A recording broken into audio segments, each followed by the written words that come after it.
Hi, I have apraxia of speech, and the world is not always the nicest place. For those who are wondering, apraxia of speech is a speech disability which makes articulating sounds pretty challenging. When I say pretty challenging, I put the capital P in pretty. As an apraxic individual, sometimes I must repeat myself up to 10 times, and the connection between my brain and my mouth is not always reliable. That is why I sometimes sound like I stutter, missay the wrong word, or go for a while.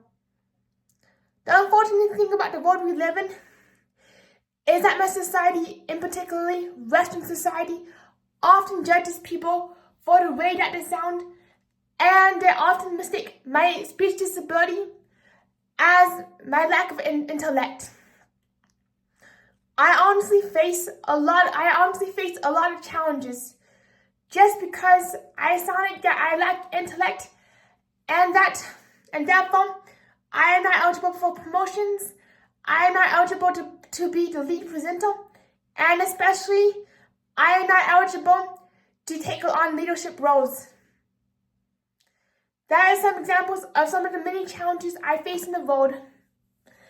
And honestly, the saddest part about apraxia is the social isolation.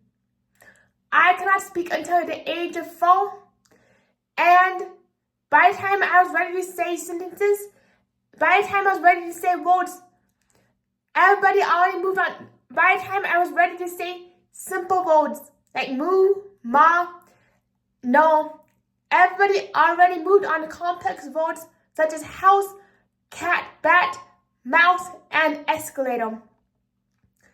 Yet for me, that I was sitting in the in quotation marks special ed room, finding myself wondering why somebody keeps on asking me, Tessa, what color are your shoes? Tessa, let's sing the rainbow song. Thinking that I had nothing to think about, and assuming that I had no intelligence, that I was not comprehending what anybody was saying. In reality, I crave social connection. I longed to run around the playground with my peers. And turns out, in most cases like mine, apraxia does not only impact my speech, but it impacts all of my muscles from my fingers. So that's some of the realities of apraxia. Another thing about apraxia, going back to the classroom, I found myself rather lonely. And in kindergarten especially, the special ed teacher often asked me and said, "Hey Tessa, can Tessa give Rita the rabbit?" Thinking that I cannot even understand my name, and thinking that I can't understand anything in third or first person.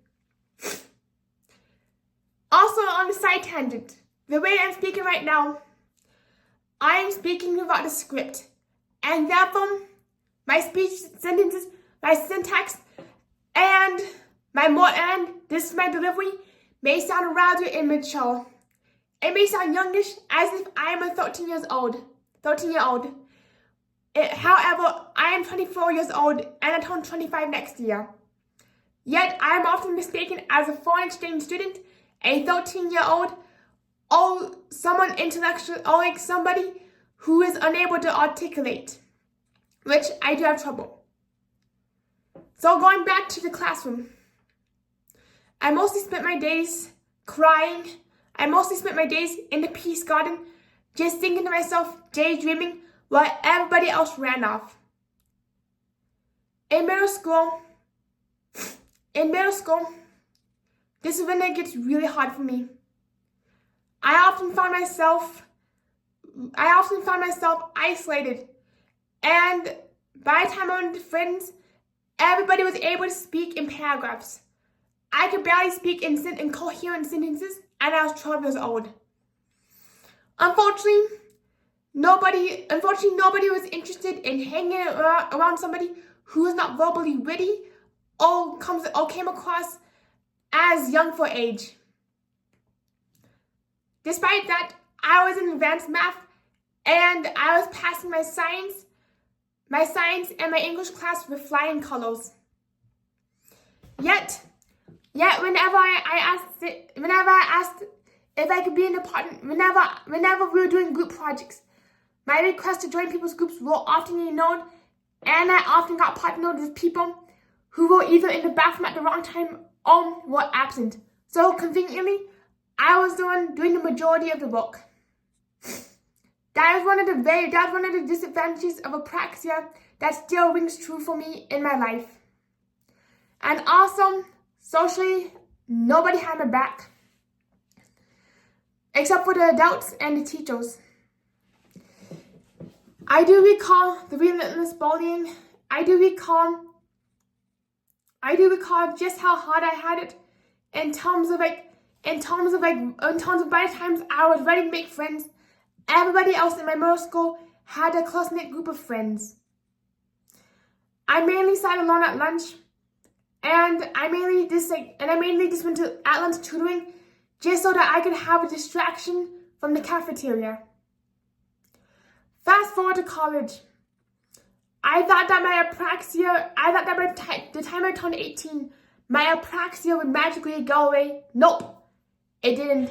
It is still here, along with the fact that I still have trouble articulating, and I had very little luck making friends in college. I still talk to some people occasionally, but not very often. It eventually took me, and with apraxia, whoops, I think somebody's shower just went on. With apraxia, I tend to find it way easier to connect with people online, meaning that I'm able to lead with my strength, which is my artwork and my writing, rather than having to lead with my weakness, aka my speech. It is definitely hard living in a world where I must lead with my weakness rather than my strength.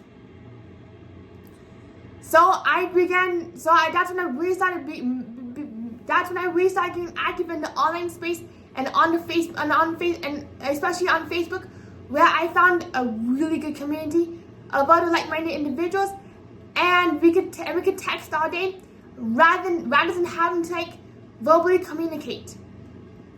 Eventually, once I really get to know you and I feel very comfortable, that is when my speech is able to relax. My speech is most tense.